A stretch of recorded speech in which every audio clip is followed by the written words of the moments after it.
महाराष्ट्रात पुन्हा एकदा पावसाचा इशारा. हवामान विभागाचा अंदाज. पुढील काही दिवस सतर्क रहा. महाराष्ट्रात पावसाने पुन्हा एकदा जोर धरला आहे. हवामान विभागाने राज्यातील अनेक भागात मुसळधार पावसाचा इशारा दिला आहे. काही जिल्ह्यांमध्ये वादळी वारे, विजांचा कडकडाट व जोरदार मेघगर्जना यासह ऑरेंज अलर्ट जारी करण्यात आलेला आहे. तर कोणकोणत्या जिल्ह्यात सर्वाधिक धोका? तर पाहिलं तर बुलढाणा, अकोला, अमरावती आणि सिंधुदुर्ग व गडचिरोली इथे विजांचा कडकडाट, जोरदार मेघगर्जना आणि ताशी 30 ते 40 किमी वेगाने वारे वाहण्याची शक्यता आहे.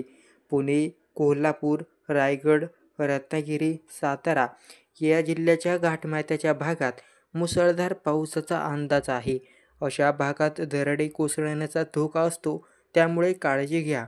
नंदुरबार, धुळे, नाशिक, पालघर, ठाणे, मुंबई या जिल्ह्यात देखील जोरदार पावसाची शक्यता वर्तवली आहे. विदर्भ, कोकण, मध्य व उत्तर महाराष्ट्र इथे विजांचा कडकडाट आणि ताशी 40 ते 50 किमी वेगाने वारे वाहणार आहेत. तर तुम्ही काय काळजी घ्याल? अत्यावश्यक असेल तरच घराबाहेर पडा. विजेच्या साखळी किंवा झाडाखाली थांबू नका. स्थानिक प्रशासनाच्या सूचना पाळा. तर मित्रांनो, ही होती आजची अपडेट. धन्यवाद.